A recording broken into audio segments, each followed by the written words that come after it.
Good morning friends. તો આજનો lecture છે આપણો હૃદય રોગ વિશે, કે હૃદય રોગ કેટલા પ્રકારના હોય છે અને કઈ રીતના એ થાય છે.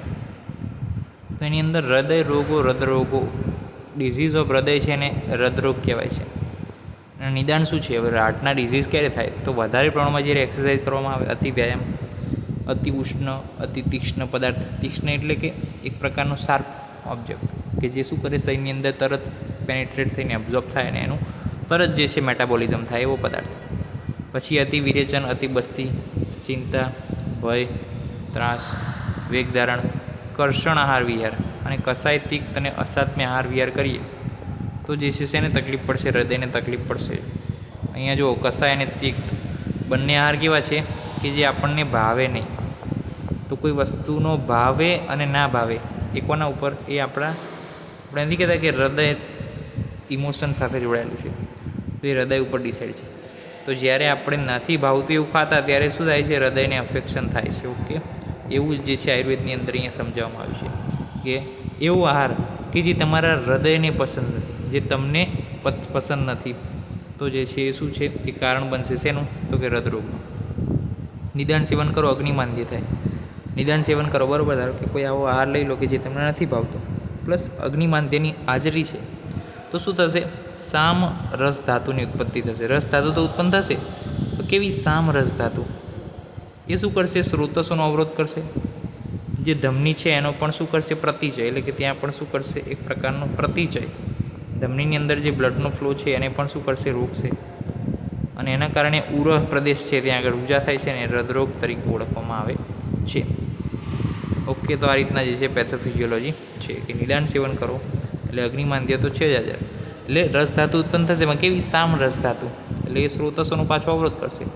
સ્રોતસોનો અવરોધ થાય એટલે શું થાય? પ્લેકની રચના થાય, ધમનીનો પ્રતિચય થાય અને ઉરહમાં રૂજા થાય, હૃદરોગ તરીકે ઓળખવામાં આવે છે.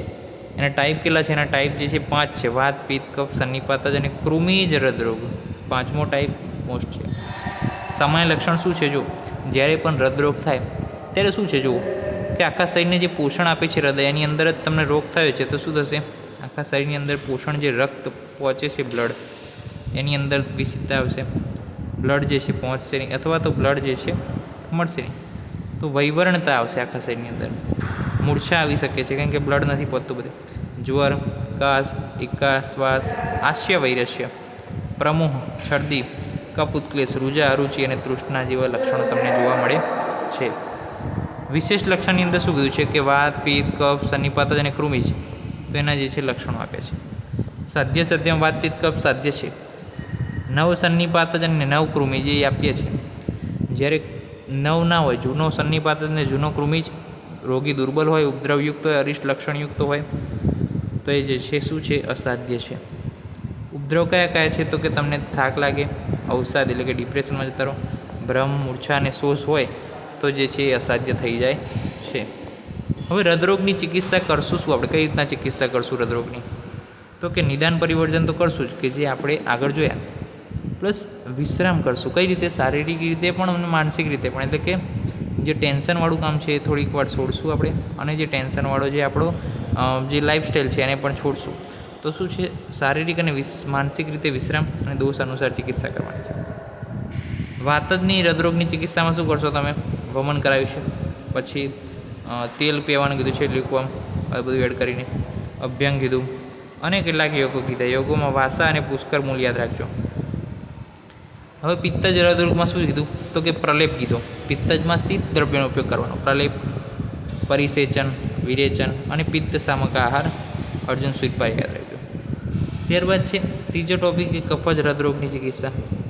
તો કફજ હૃદરોગમાં શું કીધું? કે સ્વેદન કરવાનું કીધું, વમન કીધું, લંઘન કીધું, કફ શામક આહાર તો કીધો જ, અને પીપલ્યાદી, તો બંને યાદ રાખવાના. કફ શામક આહાર અને પીપલ્યાદી ચૂર્ણ બંને કફ શામક છે. સન્નિપાતજમાં લંઘન, ત્રિદોષ શામક અને દોષ અનુસાર ચિકિત્સા. કૃમિજની ચિકિત્સા થોડી નવી છે આપણા માટે. તો એની અંદર શું કરવાનું છે? શોધન કરવાનું છે. એટલે જે કૃમિઓ જે છે રહેલા છે શ્રોતસોની અંદર અને હૃદયની અંદર, તો એ કૃમિને શું કરવાના છે? આપણે બહાર કાઢવાના છે. તો એના માટે શોધન, લંઘન અને પાચન, કે જેથી લંઘન અને પાચન કરો એટલે કૃમિને જે મળતો હતો ખોરાક, સામરસ જે પ્રોડ્યુસ થયો, સામરસ, એ કૃમિ પોતાના પોષણ માટે ઉપયોગ કરે છે. તો આપણે લંઘન પાચન કરશું તો આ સામરસ ત્યાં નિરામરસ થશે. નિરામરસ જેવો થશે એવું બીજી ધાતુઓની ઉત્પત્તિ થવાની શરૂ થશે, રક્ત, માંસ, મેદ. તો આગળની ધાતુઓ નિર્માણ થશે તો રસ ધાતુ તરત જતી રહેશે, તો કૃમિને પોષણ મળશે નહીં. જેવું કૃમિને પોષણ મળવાનું બંધ થશે તરત જ કૃમિ શું થશે? નાશ થઈ જશે. ઓકે, એટલે એ પ્રમાણેનો જે છે અહીંયા કોન્સેપ્ટ આપેલો છે કે લંઘન પાચન કેમ કીધું કે લંઘન પાચન કરશું એટલે હૃદયમાં જે સામરસ છે એ શું થાય? નાશ થાય. તો કૃમિ જે સામરસનું પોષણ મેળવતો હતો એ બંધ થશે તો કૃમિનો પણ નાશ થશે. કૃમિહેળ ચિકિત્સા કરશું, નિદાન, પરિવર્તન, અપકર્ષણ અને પ્રકૃતિ વિઘાત, વિડંગાદી ચૂર્ણ, બસ જે વિડંગ અવલે, આ બંને આપણે યાદ રાખવાના છે. તો અહીંયા જે છે હૃદયરોગ આખો સંપૂર્ણપણે પૂર્ણ થાય છે. નેક્સ્ટ લેક્ચરની અંદર અભ્યાસ કરીશું નેક્સ્ટ ટોપિક વિશે. ત્યાં સુધી રજા આપશો. જય હિન્દ, જય ભારત, જય આયુર્વેદ, જય ધન્વંતરી. નમસ્કાર.